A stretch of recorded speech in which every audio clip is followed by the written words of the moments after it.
It's important for AF, whether it's really analyzed in an anti-WADA lab. Is there any TUE that could explain this? No specific departure, and all the result management condition respected.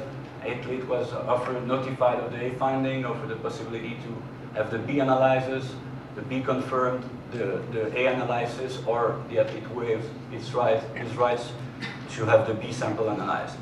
For non-analytical ADRV, the panel will have to spend more time on this question. Is there an ADRV? Because there will be other evidence to take into account. While when we have a case of adverse analytical finding, it's normally easier to establish the anti-doping rule.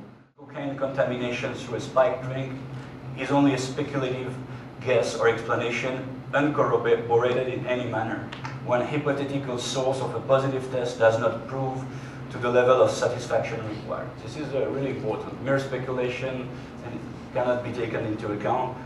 This was confirmed in the case of a Colombian swimmer. It's a case what I have appealed, the case of Marialina Prieto. And the panel stated the assertions made by the swimmer were not substantiated by anything concrete.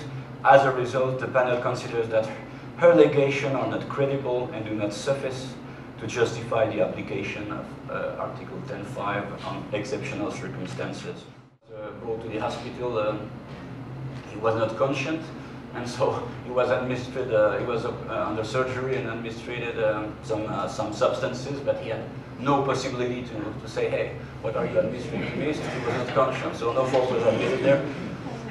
In case also of sabotage, but I don't remember a case where it has been really established, because to produce corroborating evidence to say my teammate was jealous and put something in my drink is complicated. But if you manage to explain that even with your utmost caution, you could never have done anything to prevent the administration or the use of a prohibited substance. Another interesting case is the case of this tennis player Richard Gasquet. I think you all know about this story. He could establish that he was contaminated. He could establish to the comfortable satisfaction of the panel. I don't know if it was the comfortable satisfaction of WADA, but he could establish that his cocaine positive was the consequence of kissing a girl who was taking cocaine that night. And he got 3 months because he had 3 months in first instance, and the sanction remains 3 months since his lawyers had only requested that ITF and WADA appeal be dismissed, but they had not requested that the 3 months ban imposed in first instance to be eliminated, to be cancelled for no fault. So it remained to the 3 months, but the panel said that it cannot find the players that did not exercise utmost caution when he met Pamela, that was the girl, in an unsuspicious environment like an Italian restaurant.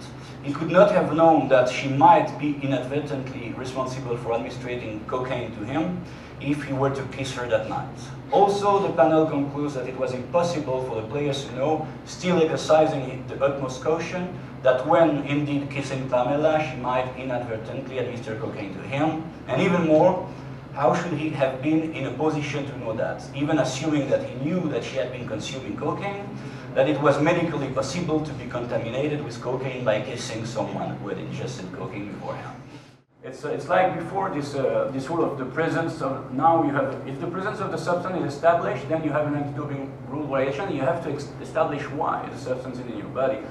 Before the World Anti-Doping Code, you had rules where the panel had to establish the presence, and then the athlete had to use it to dope. So in other words, the burden was on the other side, and there was no fight against doping. If you go the other way around, if you have no choice and you have to go to the Olympic doctor or fuel federation, there your fault is left. So then in between these two possibilities, you have to balance. So there are two approaches. In Oliveira, the first, which personally I don't agree with, is saying that the athlete does not take the substance but take the supplements, and he did not know that the supplements contain the prohibited substance because there is no name on it. And the second approach is the saying that you take a supplement, it's because you want to enhance your performance. Because why do you take a supplement? If it would be written on the supplement, will help you in no way to improve your sporting results, nobody would buy it. So there they say, if you take a supplement, you cannot ask for Article 10.4, because if you take a supplement, it means you wanted to enhance your performance. So there's a big debate. There have been several awards afterwards, and they are mainly sticking to the Oliver one, but at WEDA we'll prefer the second one, because frankly, if you take a supplement, and most of the supplements, you can buy them only on explicit website when you see Schwarzenegger-like guys, so this should raise some concern only by clicking on this website. Every time we have a case of a supplement, I Google that. The first thing I do when I receive a decision is the name of supplement. I Google it, and the first answer in Google is always a website with a guy like this. So, I mean, if you take that, it's at your own risk, and you can take it. There are many, for example, in cycling and top cycling team, they all take supplements, but they test it in. They have them tested in laboratories, and they have direct contact with the producer, manufacturer, to ensure there's only proteins and stuff like that. The product itself, what did you take? That didn't look like normal vitamin, because the panel was saying that sometimes when you buy something called Animal Pack or Jungle Warfare, normally the sole name of the product should raise maybe I should not take this. So, and also the source. Where did you get this? In a specialist shop? I don't know if you have entered in fitness shop once.